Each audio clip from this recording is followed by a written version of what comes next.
مکہ والے حضور اکرم صلی اللہ تعالیٰ علیہ وسلم کی دشمنی میں، حسد میں، عناد میں بہت ساری چیزیں کر چکے تھے۔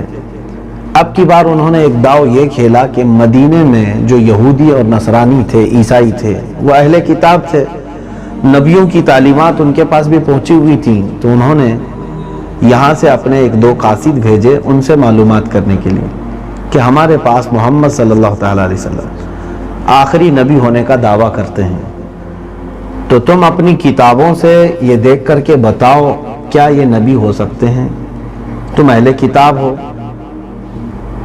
تو یہ مکہ والے جب وہاں پہنچے تو یہودیوں نے اور عیسائیوں نے ان مکہ کے مشرکین سے کہا کہ اگر وہ دعویٰ کرتے ہیں اپنے نبی ہونے کا یا آخری نبی ہونے کا تو ہم کچھ چیزیں بتاتے ہیں، جا کر کے محمد سے یہ پوچھ لینا صلی اللہ علیہ وسلم۔ ان یہودیوں نے کیا باتیں سکھائی ان کو، مکہ والوں کو یہ کہا کہ جا کر کے ان سے پوچھنا کہ غار والے کون تھے اور کتنے تھے، وہی اصحاب کہف کے بارے میں۔ دوسرا سوال یہ کرنا کہ ذوالقرنین کون ہے، ایک بادشاہ کا تذکرہ ہے، ذوالقرنین یہ کون ہے۔ تیسرا سوال یہ کرنا، اب اس میں دو اقوال ہیں کہ روح کیا چیز ہے، روح کسے کہتے ہیں، اور ایک قول یہ ہے کہ موسیٰ اور خضر علیہ السلام کے درمیان کیا معاملہ ہوا تھا، یہ ان سے جا کر کے سوال کرنا۔ اگر وہ نبی ہیں تو جواب دیں گے، کیونکہ ان تمام چیزوں، ان سوالات کے جوابات انبیاء کرام کو ہی معلوم ہوں گے، جو نبی ہوں گے وہی بتا سکیں گے ما سبق میں کیا ہوا ہے، پہلے کیا گزرا ہے۔ تو یہ مشرکین آئے اور جو مکہ میں موجود تھے ان کو بھی خبر دے دی کہ اہل کتاب نے یہ باتیں بتائی ہیں، چلو محمد صلی اللہ علیہ وسلم سے پوچھتے ہیں۔ آئے رسول کریم صلی اللہ تعالیٰ علیہ وسلم کے پاس، انہوں نے سوال کیا یہ کہف والے کون ہیں، یہ ذوالقرنین کون ہیں، موسیٰ اور خضر کا کیا قصہ ہے۔ اللہ کے حبیب صلی اللہ تعالیٰ علیہ وسلم جو بھی جواب دیتے تھے وہ وحی الہی سے جواب دیتے تھے، تو اب تک حضور اکرم صلی اللہ علیہ وسلم پر ان معاملات پر کوئی وحی آئی نہیں تھی، تو آپ صلی اللہ علیہ وسلم نے ان سے کیا کہا، کل آنا میں بتا دوں گا، کل آ جانا میں بتا دوں گا۔ اب یہاں پر ایک حکمت ہے میرے مولا کی، رسول کریم صلی اللہ تعالیٰ علیہ وسلم نے ان سے کیا کہا، توجہ چاہتا ہوں میں لفظ پر، جملے پر، کل آنا میں بتا دوں گا، انشاءاللہ اس میں نہیں تھا، تو رب تبارک و تعالیٰ نے وحی کو روک لیا یہاں تک کہ 15 دن تک وحی نہیں آئی۔ وہ دوسرے دن آئے، تیسرے دن آئے، رسول کریم صلی اللہ تعالیٰ علیہ وسلم انہیں کوئی جواب نہیں عنایت فرمائے، کیونکہ آپ وحی کے انتظار میں تھے کہ اللہ تبارک و تعالیٰ جو فرمائے گا میں وہ ان کو جواب دوں گا۔ یقیناً میرے آقا صلی اللہ تعالیٰ علیہ وسلم کو اللہ تعالیٰ نے عالم ما کان و ما یکون بنایا ہے، لیکن ساتھ میں قرآن یہ بھی کہتا ہے ان ہوا الا وحی یوحا وما ينطق عن الهوى ان هو الا وحی یوحا، وہ اپنی خواہشات سے کچھ بھی نہیں بولتے بلکہ وہی بولتے ہیں جو اللہ ان کی طرف وحی کرتا ہے۔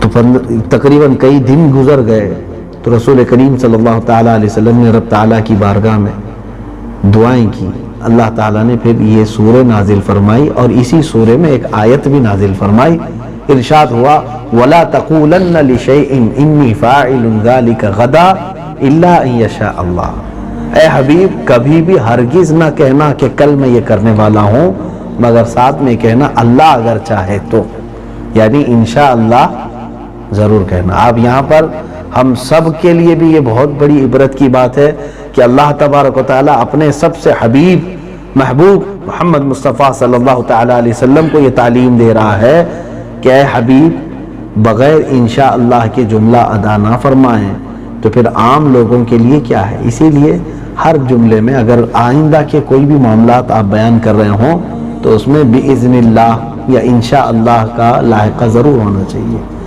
اگرچہ آپ کو یقین کی حد تک کیوں نہ ہو کہ یہ آپ کرنے والے ہیں۔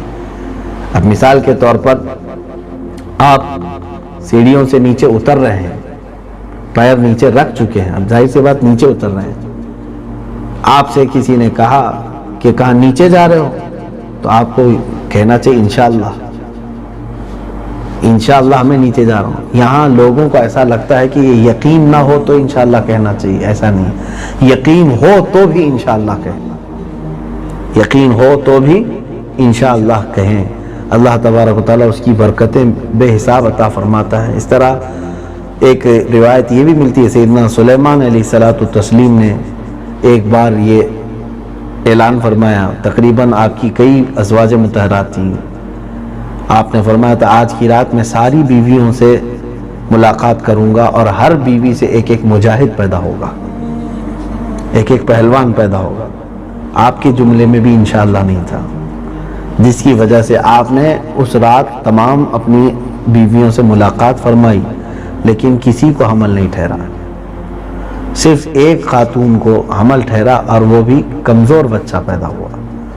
یہ بھی اللہ تبارک و تعالیٰ کی طرف سے حکمت کے لیے ہے کہ اللہ تعالیٰ اپنے محبوبوں سے بھی یہ چاہتا ہے کہ تم سارے معاملات اللہ کے سپرد کرو. اللہ اگر چاہے تو یہ ہوگا. بہرحال سورہ کہف کی نازل ہونے کی جو سبب ہے وہ میں نے عرض کیا. یہ سورہ آ گئی اور اس میں وہ تینوں باتوں کا جواب بھی اللہ نے بیان کر دیا جو کفار مشرکین حضور صلی اللہ علیہ وسلم سے سوال کرنے آئے تھے کہ اصحاب کہف کون ہیں، ذوالقرنین کون ہیں، موسیٰ اور خضر کا کیا معاملہ ہے، اور روح کے متعلق وہ تو پیچھے آیتیں گزر چکی ہیں بنی اسرائیل میں. تو یہ تینوں سوالات کے جوابات اس سورہ کہف میں اللہ تعالیٰ نے میرے آقا صلی اللہ علیہ وسلم کو بیان فرما دیا. اب یہ کون ہیں اصحاب کہف، کتنے تھے، ان کی تعداد کا صحیح علم اللہ ہی کو ہے. اللہ نے وہ بھی فرمایا قُلْ رَبِّ أَعْلَمُ بِعِدَّتِهِمْ وَمَا يَعْلَمُهُمْ إِلَّا قَلِيلٌ. آپ فرما دیں میرا رب ان کی صحیح تعداد کو جانتا ہے اور سوائے اللہ تعالیٰ کے بتائے کسی کو ان کی صحیح تعداد معلوم نہیں. بعض لوگ کہتے ہیں 8 تھے، بعض لوگ کہتے ہیں 5 تھے، بعض کہتے ہیں 6 تھے.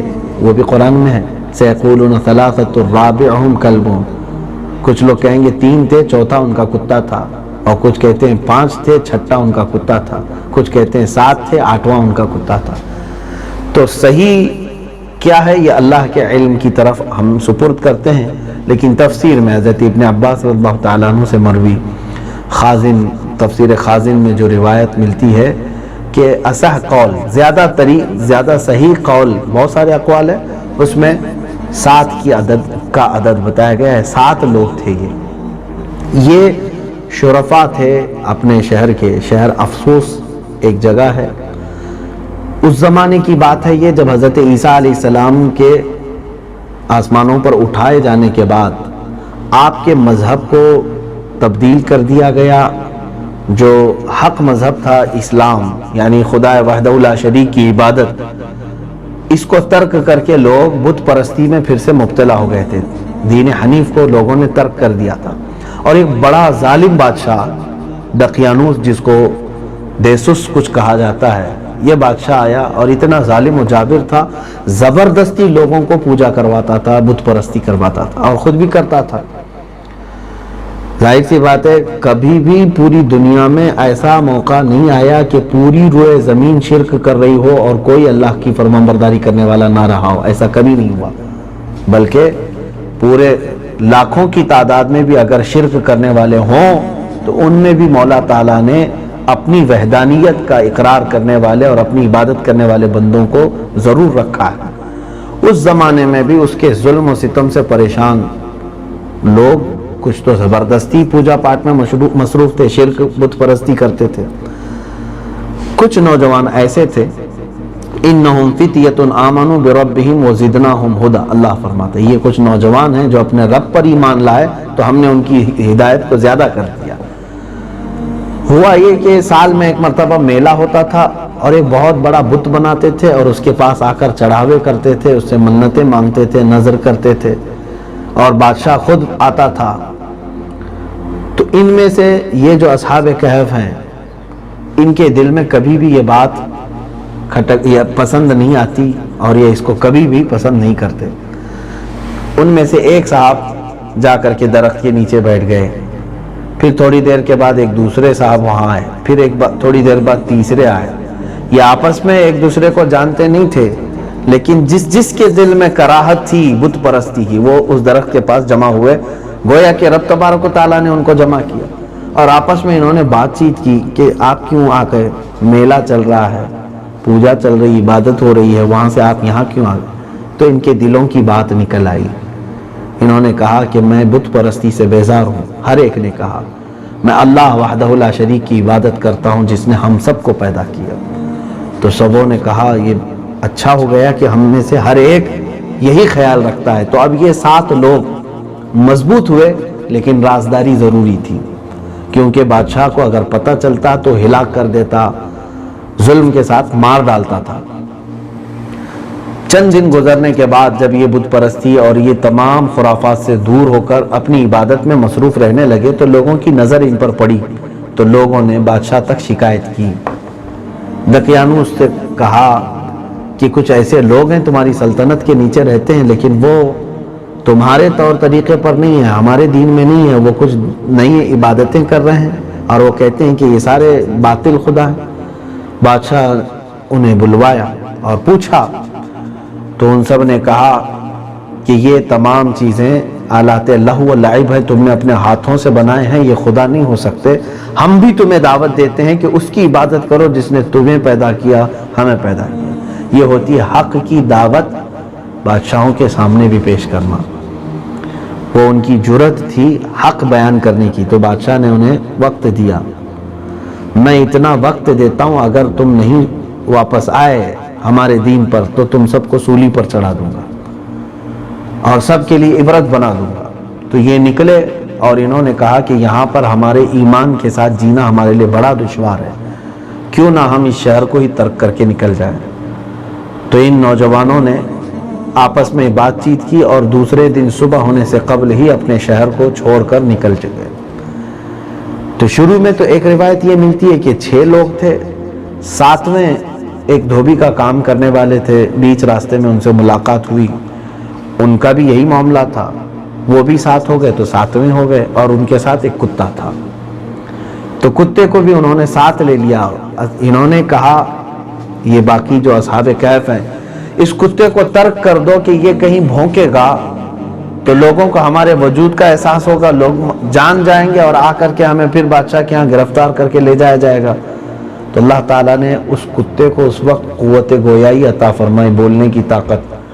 اس کتے نے ان کی زبان میں ان سے کلام کیا کہ نہ گھبراؤ، میں تمہیں پھنسانے کے لیے نہیں بلکہ تمہاری حفاظت کے لیے تمہارے پیچھے چل رہا ہوں. اس کتے کے ساتھ وہ چلے. اب یہ نشانیاں ظاہر ہونے شروع ہو گئی کہ اللہ کی مدد ان کے ساتھ ہے.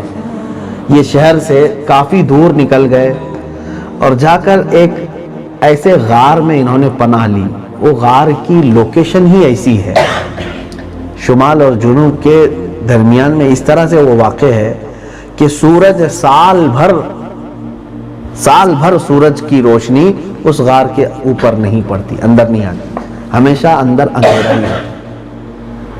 اندر اندھیرا ہی رہتا ہے. کبھی بھی سورج کی تیز دھوپ یا موسموں کا کوئی اثر اس غار کے اندر نہیں ہوتا. وہ ایک الگ قسم کا غار. وہاں پر یہ جا کر کے پناہ لیے اور اندر جانے کے بعد وہ سو گئے. اب وہاں پر بات پھیل گئی شہر میں کہ بادشاہ دقیانوس سے کہا گیا کہ یہ نوجوان جن کو تم نے مہلت دی تھی، ٹائم دی تھی، وہ چلے گئے اور شہر چھوڑ کر بھاگ گئے ہیں. تو بادشاہ نے ان کی تلاش کے لیے احکامات جاری کر دی. لوگ جگہ جگہ انہیں تلاش کرنے لگے.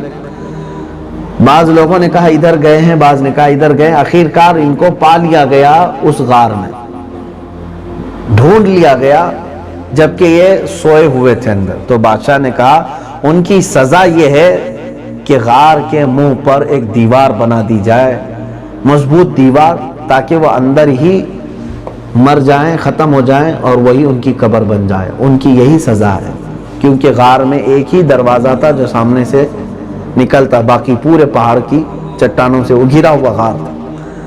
تو بادشاہ کے حکم سے دیوار بنا دی گئی اور دیوار بنانے کا کام جس شخص کو دیا گیا تھا وہ ایک نیک آدمی تھا. اس نے پوری دیوار بنائی اور ان کا پورا واقعہ جو ہے ایک تختی پر لکھ کر کے اندر دیوار پر نصب کر دیا کہ یہ کون لوگ تھے، ان کے ساتھ کیا معاملہ ہوا تھا، یہ کیوں بت پرستی سے بیزار تھے اور ایک خدا کی عبادت کرتے تھے، بادشاہ نے ان کو ظلمن جو ہے یہاں پر قید کر دیا اور یہیں پر یہ لوگ اندر محبوس ہو گئے۔ اس نے تاریخ، سن اور ان کے نام سب اس تخت پر لکھا، اور اسی طرح کا ایک تخت اور لکھ کر کے بادشاہ کے محل میں بھی اندر رکھ دیا گیا۔ یہ بات ختم ہو گئی۔ اب قرآن کیا کہتا ہے؟ یہ 7 لوگ تھے، کتا ان کے ساتھ تھا، اور یہ لوگ جیسے ہی اندر گئے، اللہ تعالیٰ فرماتا ہے فَضَرَبْنَا عَلَىٰ آذَانِهِمْ فِي الْكَهْفِ سِنِينَ عَدَدًا۔ رب تعالیٰ فرماتا ہے ہم نے ان پر نیند طاری کر دی کئی سالوں کے لیے غار کے اندر۔ کتنے سالوں کے لیے؟ وَلَبِثُوا فِي كَهْفِهِمْ 300 سِنِينَ وَازْدَادُوا 9۔ رب تعالیٰ فرماتا ہے وہ 309 سال تک غار میں ٹھہرے رہے۔ غار کے اندر کتنے سال تک سوئے رہے؟ 309 سال۔ اصل میں یہ 309 جو ہے یہ قمری سال ہیں، یعنی چاند کے اعتبار سے۔ یہ آپ سمجھ کر کے چلیں، ایک شمسی سال ہے جو ہم جنوری، فیبروری، یہ جو ہے اس کو شمسی سال کہتے ہیں، سورج کے اعتبار سے یہ چلتا ہے، اور محرم، صفر، ربیع الاول وغیرہ یہ اس کو قمری سال کہتے ہیں، یعنی یہ چاند کے اوپر چلتا ہے۔ تو سورج کی بنا پر جو سال چلتا ہے اور چاند کی بنا پر جو سال چلتے ہیں دونوں میں فرق ہے۔ ہر 100 سال پر 3 سال کا فرق آ جاتا ہے۔ بات سمجھ رہے ہیں کہ اسلام، یہ جس کو ہم اسلامی مہینے کہتے ہیں، یہ قمری مہینے ہیں۔ کبھی اس میں 29 ہوتے ہیں، کبھی 30 ہوتے ہیں، لیکن یہ جو جنوری وغیرہ ہے یہ سب فکس ہے۔ اس میں 30 31، اس میں چاند دیکھنے کی حاجت ہی نہیں، 30 31 30 31 چلتا رہتا ہے۔ صرف اور صرف فیبروری میں فرق ہوتا ہے 28 اور 29 کا۔ لیکن اسلامی مہینے جو قمری مہینے ہیں اس کے متعلق ہمیں معلوم نہیں کون سا 30 کا ہوگا، کون سا 29 کا ہوگا۔ اس اعتبار سے ہمیشہ آپ کیلنڈر میں بھی دیکھتے ہوں گے 10 دن کا فرق ہوتا رہتا ہے ہر سال۔ تو اس طرح سے 100 سال میں 3 سال کا فرق ہو جاتا ہے، یعنی قمری مہینوں میں 3 سال زیادہ ہو جاتے ہیں اور شمسی مہینوں میں 3 سال کم رہتے ہیں۔ تو اگر یہ لوگوں نے شمسی سالوں کے اعتبار سے 300 سال وہاں پر قیام کیا ہے تو قمری مہینوں کے اعتبار سے کتنے سال ہو گئے؟ 309 سال۔ وہی قرآن میں ہے وَلَبِثُوا فِي كَهْفِهِمْ 300 سِنِينَ وَازْدَادُوا 9۔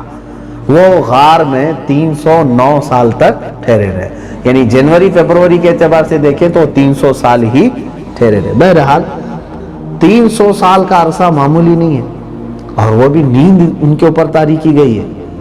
300 سال کے بعد اب یہاں شہر کے حالات کیا تھے؟ دقیانوس چلا گیا، اس کی نشانیاں بھی ختم ہو گئیں، بے دین بادشاہ تھا وہ ہلاک ہو گیا۔ اس کے بعد پتہ نہیں کتنی سلطنتیں آئی گئیں 300 سال میں۔ یہاں 5 سال میں سب چینج ہو جاتا ہے، 300 سال میں کیا کیا ہو گیا ہوگا۔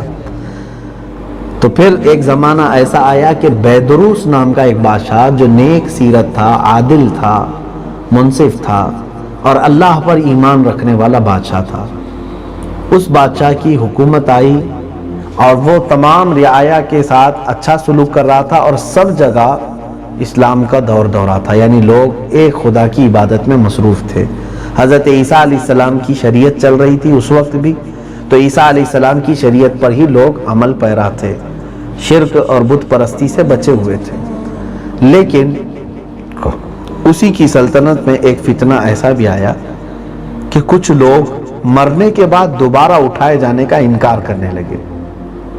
مرنے کے بعد دوبارہ نہیں اٹھایا جائے گا، بلکہ مر گئے تو ختم ہو گیا، کوئی حساب کتاب نہیں، دوبارہ کیسے اٹھا سکتا ہے کوئی ہمیں، جبکہ ہمارا جسم گل جاتا ہے، راکھ ہو جاتے ہیں، پھر ہڈیاں بھی ختم ہو جاتی ہیں، کوئی کیسے ہم کو دوبارہ اٹھا سکتا ہے؟ تو اس کے منکرین بہت زیادہ پیدا ہوئے۔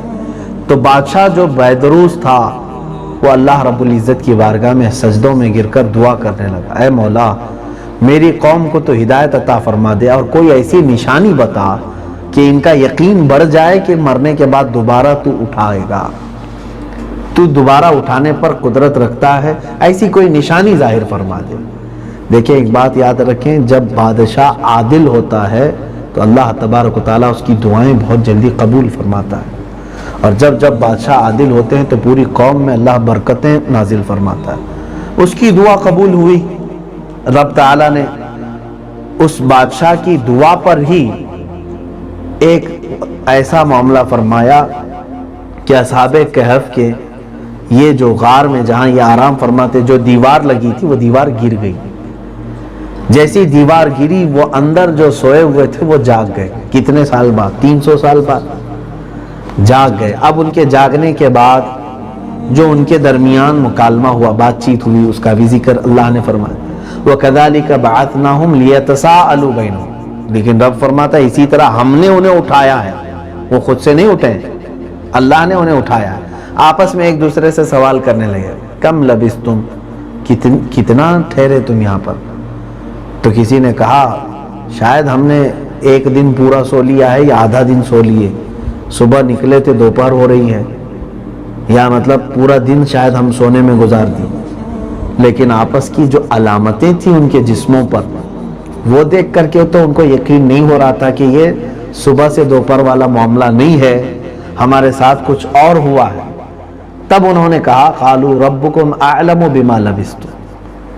قال ربکم کسی ایک صاحب نے ان میں سے جو بڑے تھے انہوں نے کہا نہیں، تمہارا رب ہی بہتر جانتا ہے کہ تم کتنا یہاں سوئے تھے، ہم میں سے ابھی کسی کو معلوم نہیں. یہ ہے اللہ تبارک و تعالیٰ کی قدرت کاملہ. کئی سالوں کے بعد پھر سے انہیں دوبارہ زندہ فرمایا. اب بھوک ان کو لگی ہوئی تھی. سبوں نے کہا کہ شہر جاؤ، پیسے تھے ان کے پاس کچھ لے کر کے جو چلے تھے، کھانے کی کوئی چیز لے کر کے آؤ، لیکن سنبھل کر کے جانا. وَلَا يُشْعِرَنَّ بِكُمْ أَحَدًا. کسی کو تمہاری خبر نہ ہو. اگر کوئی جان لے گا تو پھر یا تو تمہیں وہ سنسار کر دیں گے یا پھر اپنے دین میں یرجموکم او یعیدوکم فی ملتہم، یعنی وہ اپنے دین میں داخل کر لیں گے اور پھر اس کے بعد ہم کچھ نہیں کر پائیں گے، سنبھل کر کے جانا. تو ان کے جو بڑے تھے جن کا نام یملیخا بتایا گیا ہے، وہ گئے بازار میں. اب ایک نان بائی کے پاس روٹیاں خرید رہے تھے یا حلوائی تھا، جو بھی دکان کھانے کی تھی، اچھا کھانا انہیں خریدنا تھا. کھانا تو لے لیا، پیسے جیسے ہی دیے دکان والے نے دیکھا یہ کون سے پیسے دے رہے ہیں، کیونکہ سکے بدل چکے تھے، ہر بادشاہ کے نئے سکے ہوتے تھے اور یہ 300 سال پرانے سکے دے رہے تھے. تو اس نے کہا کہ میاں یہ کون سی رقم تم دے رہے ہو؟ کہا کہ یہ جو پیسے چلتے ہیں وہی ہم دے رہے ہیں. دکان والے کو شک ہوا، پھر اس سے دوسرے پیسے مانگا، دوسرے بھی انہوں نے ویسے ہی نکالے. اس میں سن 300 سال پرانی رکھی ہوئی تھی.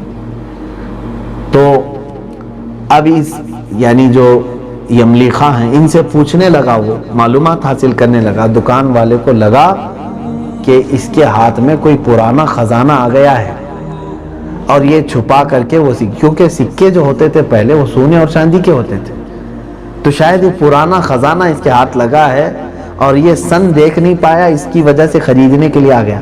وہ جا کر بادشاہ کی پولیس کو بتا دیا، خبر کر دیا کہ میرے پاس ایک دکان میں ایسا شخص آیا ہے، مجھے اندازہ ہے کہ اس کے ہاتھ میں کوئی پرانا خزانہ ہے.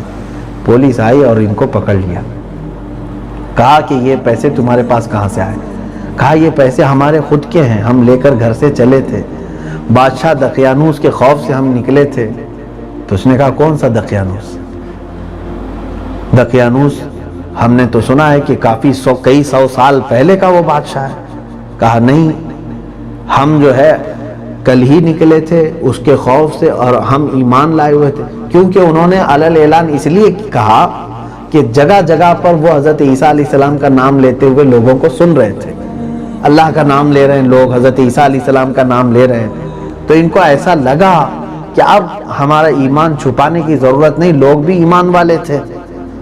پھر ان پولیس والوں نے ان کو بادشاہ کے حضور پیش کیا. بادشاہ نے ان سے پوچھا کیا کیا معاملات ہوئے، تو انہوں نے سب بتایا. تو بادشاہ کو یہ علم تھا کہ ایک زمانے میں دقیانوس کے دور پر کچھ نوجوان ایسے تھے جو یہاں سے نکل کر کے گئے تو غار کے اوپر بادشاہ نے دیوار بنا دی تھی اور ایک تخت بادشاہ کے محل میں رکھا ہوا بھی تھا. تو اس نے اٹھایا اور پھر ان کے واقعہ کو پڑھا اور فوراً یملیخا سے کہا کہ تمہارے باقی ساتھی کہاں ہیں؟ کہا وہ غار میں کھانے کا انتظار کر رہے ہیں. بادشاہ کہا کہ مجھے ان سے ملاقات کرواؤ. تو اب یہ لے کر کے چلے. صرف بادشاہ نہیں، بادشاہ کے وزیر، سپاہی اور ایک بڑے مجمع کے ساتھ لوگ غار کی طرف چلنے لگے. جب غار کے قریب آئے تو باقی جو اصحاب کہف ہیں وہ گھبرا گئے. انہوں نے کہا کہ شاید جو ہے ہمارا ساتھی پکڑا گیا ہے اور لوگ ہمیں گرفتار کرنے آ رہے ہیں. لیکن جب قریب آئے تو معاملہ کچھ اور تھا کہ اصحاب کہف کو دیکھ کر کے بادشاہ اللہ رب العزت کے سجدے میں گر گیا اور کہا کہ یہ وہی لوگ ہیں جن کا واقعہ دیوار پر لکھا ہوا ہے. 300 سال پہلے یہ غار کے اندر گئے تھے اور 300 سال کے بعد آج دوبارہ اٹھائے گئے ہیں. ایسا کیسے ہو سکتا ہے جس کو ایک بار موت کی نیند سلائے گئے پھر وہ اٹھیں اور کھانے کی طلب کریں. سارے پوری قوم والوں نے دیکھا اور اس کے بعد اپنی گمراہی سے توبہ بھی کیا اور پھر یہ اعلان کیا ہے مولا تو قادر مطلق ہے جس کو جب چاہے دوبارہ اٹھا سکتا ہے. اور اس کے بعد اصحاب کہف کو یہ معلوم ہو گیا کہ ہم در حقیقت عبرت کے لیے اٹھائے گئے ہیں, ہماری تو نیند ہی ہے. اللہ تعالیٰ نے نشانی دکھانے کے لیے ان لوگوں کے سامنے ہمیں دوبارہ اٹھایا ہے, لہٰذا کھانے کی فکر چھوڑو, اب اللہ کے حضور اپنا معاملہ کرو, وہ جو ہمارے ساتھ کرنا چاہے وہ بہتر کرے گا. وہ اندر چلے گئے غار کے اندر اور اس کے بعد پھر رب تبارک و تعالیٰ نے ان پر دوبارہ نیند طاری فرمائی. پھر وہ سو گئے ایسے جیسے کہ موت کی نیند ہوتی ہے. تو بادشاہ بیدروس نے دیکھا کہ اب واپس گہری نیند میں جا چکے ہیں تو ان کے لیے ایک بہترین تابوت بنائے, سونے اور چاندی کے تابوت بنائے اور ہر ایک کا جسم اس تابوت کے اندر رکھا اور پھر غار کو بند کرنے کا حکم دیا.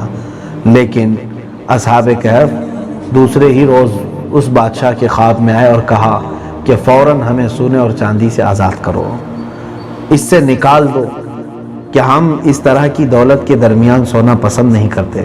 پھر اس غار کو کھولا گیا اور وہ سونے اور چاندی کے تابوتوں کو نکال کر جس طرح وہ سادے غار میں آرام فرما تھے ویسے ہی انہیں چھوڑ دیا گیا اور پھر دیوار بند کر دی گئی. اور بادشاہ بیدروس نے ان کا پورا واقعہ اور ان کے نام وہاں پر کندہ کروا دیے. اور پھر قریب میں ایک مسجد بنائی گئی. جس دن وہ اٹھائے گئے تھے, جس دن وہ اٹھے تھے اور بادشاہ کی ان سے ملاقات ہوئی تھی, وہ تاریخ یاد رکھ لی گئی اور ہر سال اس دن وہاں سارے لوگ عید کی طرح جمع ہوتے تھے.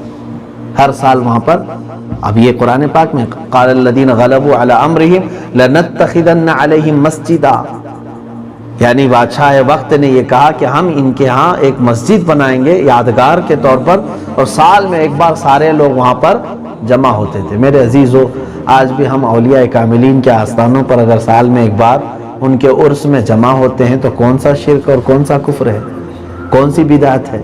اصحاب کہف کے ہاں جب وہ سارے ایمان والے جمع ہوتے تھے اور ان کی یاد کر مناتے تھے تو یہ تو قرآن سے ثابت ہے. بس شرط یہ ہے کہ عرس میں کوئی خرافات نہ ہو, بے حیائی نہ ہو, عورتوں اور مردوں کا اختلاط نہ ہو, ناجائز و حرام چیزیں نہ ہوں. اولیاء کو یاد کرنا یہ برکت کا ذریعہ نہیں ہے, یقیناً ہے. تو اب یہاں پر اصحاب کہف کا یہ قصہ مکمل ہوا. بیدروس بادشاہ نے اللہ تبارک و تعالیٰ کا خوب شکر ادا کیا کہ اللہ تعالیٰ نے اپنی نشانی سے سارے لوگوں کا پھر سے عقیدہ درست فرمایا. لیکن اب اس غار والوں کی کیا کیفیت ہے وہ قرآن میں سنیے. اللہ فرماتا ہے لَوِ اطَّلَعْتَ عَلَيْهِمْ لَوَلَّيْتَ مِنْهُمْ فِرَارًا وَلَمُلِئْتَ مِنْهُمْ رُعْبًا. اگر اب کوئی ان کے غار کے پاس جائے دیکھنے کے لیے, جھانکنے کے لیے بھی جائے, تو رب تعالیٰ فرماتا ہے ایسا رعب رکھا ہے اللہ نے ان کے اوپر کہ پیٹ پھیر کر کے وہاں سے بھاگ جائے گا, پیٹ پھیر کر کے وہاں سے بھاگ جائے گا. ان کو دیکھنے کی کسی کے اندر تاب نہیں. اصحاب کہف آج بھی موجود ہیں اور قیامت تک وہ سو رہے ہوں گے, قیامت تک ان کے غار کی اللہ تعالیٰ حفاظت فرمایا ہے. اب جیسے جارڈن میں بھی میں خود گیا ہوں, ایک جگہ بنی ہے اصحاب کہف کا غار اور وہاں مسجد بھی ہے. ہم اس غار کے اندر بھی گئے, وہ لوگ کچھ ہڈیاں وغیرہ باکسوں میں رکھیں اور کہہ رہے ہیں کہ اصحاب کہف ہیں. ہمارا دل نہیں مانتا اس چیز کو, کیونکہ قرآن کہہ رہا ہے کہ تم ان کے غار تک جا نہیں سکو گے اور اگر دیکھو گے تو رعب طاری ہو جائے گا. اور حدیث میں بھی ملتا ہے حضرت امیر معاویہ رضی اللہ تعالیٰ عنہ کے زمانے میں ایک فوج اس طرف سے گزری اصحاب کہف کا غار جہاں ہے, تو صحابہ اکرام میں سے بعض نے کہا کہ یہ اصحاب کہف کا غار ہے, چلو چل کر کے دیکھ لیتے ہیں. تو اس میں دو جماعتیں ہوئی. بعض صحابہ نے کہا منع کیا کہ نہ جائیں اس طرف، منع کیا ہے، اور بعض صحابہ نے کہا ہم جا کر دیکھتے ہیں. تو جو صحابہ گئے ایک جماعت، تو فرماتے ہیں جیسی قریب گئے ایک آگ کی طرح غار میں سے کوئی چیز نکلی اور یہ سب کے سب منہ پھیر کر کے واپس آ گئے. کوئی غار کے اندر داخل نہیں ہو سکا اور دیکھ نہیں سکا. تو رب تبارک و تعالیٰ نے ان کی ایسی حفاظت فرمائی کہ صحابہ بھی وہاں نہیں جا سکے. تو پھر اب کہ ہم لوگ کہاں ویڈیو اور فوٹو شوٹنگ کرتے ہوئے چلے جائیں گے. تو جس غار میں آج جا رہے ہیں یہ بنایا ہوا ہوگا، اس کی کوئی سند نہیں. جارڈن میں ہے ایک جگہ پر، عمان میں. بہرحال اللہ تبارک و تعالیٰ کے یہ وہ نیک بندے جنہوں نے اپنے ایمان کی حفاظت فرمائی، اور اللہ کریم نے ان کی ایسی حفاظت کی کہ ان کا تذکرہ قرآن میں بیان فرمایا. میرے عزیزو، اب یہاں پر ان کے ناموں کی ہی اگر میں برکت آپ کو بتا دوں، توجہ چاہتا ہوں. صرف نام جو مجھے یاد ہیں، اور میں اکثر اس کو پڑھتا ہوں یا جن لوگوں کو لکھ کر کے دیتا ہوں، کیونکہ اکثر الگ الگ تفاسیر میں الگ الگ نام ذکر ہیں، لیکن جو صحیح روایات کو جمع کرنے کے بعد اصح روایت حضرت ابن عباس رضی اللہ تعالیٰ عنہ کی روایات سے جو نام سامنے آئے ہیں وہ یہ ہیں: مکسلمینا، یملیخا، مرتونس، بینونس، سارینونس، ذو نوانس، تنونس. کشفیت ایک نام آیا، وہ کلبہم قطمیر، اور ان کے کتے کا نام قطمیر تھا. یہ نام ہے. ان کے ناموں کے متعلق بزرگان دین نے لکھا ہے اور بیان فرمایا ہے کہ اگر ان کے نام کسی چٹھی پر لکھ کر کے مکان پر، دروازے پر کہیں لگا دیے جائیں تو انشاءاللہ العزیز وہ گھر ہمیشہ چوری سے محفوظ رہے گا. جس سامان پر رکھا جائے وہ ہلاک ہونے سے محفوظ رہے گا. جس جہاز میں اگر سوار ہے پانی کے، وہ کبھی غرق نہیں ہوگی، نہ ہی ڈوبے گی. اور اگر آگ بھڑک گئی، کہیں لگ گئی ہے، تو اصحاب کہف کے نام وہاں آگ کے قریب لے جائیں تو آگ گل ہو جائے اور بجھ جائے ان کے ناموں کی برکت سے. حتیٰ کہ کئی ایسی بیماریاں ہیں جن بیماریوں میں اصحاب کہف کے نام صرف مریض کو دیے جائیں تو اللہ تعالیٰ ان کے ناموں کی برکت سے انہیں شفا عطا فرماتا ہے. میرا خود کا ذاتی تجربہ ہے، خاص طور پر بچوں کی کثرت سے شرارت اور آوارگی کو دیکھ کر کے اکثر یہ دیکھا گیا ہے اصحاب کہف کے نام لکھ کر کے ان کو تعویذ دے، انشاءاللہ ان کو ان تمام برائیوں سے اللہ تعالیٰ محفوظ فرمائے گا. شریر ضدی بچوں کی یہ تمام حرکات و سکنات دور ہو جائیں گی. اب اور بھی بہت سارے ہیں. پیٹ کے امراض کے لیے سیب پر یہ نام لکھ کر کے ہم دیا کرتے، اور پیٹ کا درد اور مرض بھی ختم ہوتا ہوا ہم نے دیکھا ہے. بزرگوں نے ان کے ناموں کی بہت ساری برکتیں لکھی ہیں اور کیا بھی جا رہا ہے. ان کی تعویذ بھی بناتے ہیں لوگ، اپنے ساتھ رکھتے بھی ہیں. مجھے کہنا یہ ہے یہ کون تھے آخر کہ ان کے ناموں میں اتنی برکتیں؟ کیا یہ نبی تھے؟ یہ رسول تھے؟ نہیں، نہ یہ نبی تھے نہ یہ رسول تھے، بلکہ عیسیٰ علیہ السلام کی امت میں سے 7 نوجوان ایسے تھے جو ظالم بادشاہ سے اپنا ایمان بچا کر کے گئے. اللہ نے ان کے ناموں میں اتنی برکت رکھی ہے تو پھر نبیوں کے نام میں کتنی برکت ہوگی؟ حضور پاک صلی اللہ تعالیٰ علیہ وسلم کے نام میں کتنی برکت ہوگی؟ اسی لیے ہم تو یہی کہتے ہیں میرے آقا صلی اللہ تعالیٰ علیہ وسلم کا نام بھی ہمارے لیے دردوں کے لیے شفا ہے. نام محمد دل کا اجالا ہے، ہمارے لیے آنکھوں کا سرور ہے. یقیناً ہمارے لیے بہت ساری برکتیں ہیں میرے آقا صلی اللہ علیہ وسلم کے نام سے. صحابہ کے ناموں میں بھی برکت ہے، یقیناً برکت ہے. جیسے ہم اصحاب بدر کی تلاوت بھی کرتے ہیں 17 رمضان کو، جو بدر کے صحابہ ہیں. یہ ہم نے یہیں سے اخذ کیا ہے کہ جب اصحاب کہف کے ناموں میں اتنی تاثیر ہے تو میرے اصحاب محمد صلی اللہ علیہ وسلم کے ناموں میں کیوں برکت نہیں ہوئی، کیوں تاثیر نہیں ہوئی؟ اللہ کریم کہنے سننے سے زیادہ عمل کی توفیق عطا فرمائے. اور اسی سورہ میں وہ 2 واقعات کا بھی تذکرہ ہے، حضرت موسیٰ اور خضر علیہ السلام کا اور حضرت ذوالقرنین کا. یہ تفصیلی واقعات ہیں، پھر کسی موقع پر میں عرض کرتا ہوں. یہ اس سورہ کا جو لب لباب ہے، خلاصہ وہ یہی ہے کہ کفار و مشرکین نے سوال کیا تھا میرے آقا صلی اللہ علیہ وسلم سے، تو اللہ تعالیٰ نے علم کے طور پر پوری سورہ میرے آقا صلی اللہ علیہ وسلم پر نازل فرمائی. اللہ ہم سب کو سورہ کہف کی برکتوں سے مالا مال فرمائے. وآخر دعوانا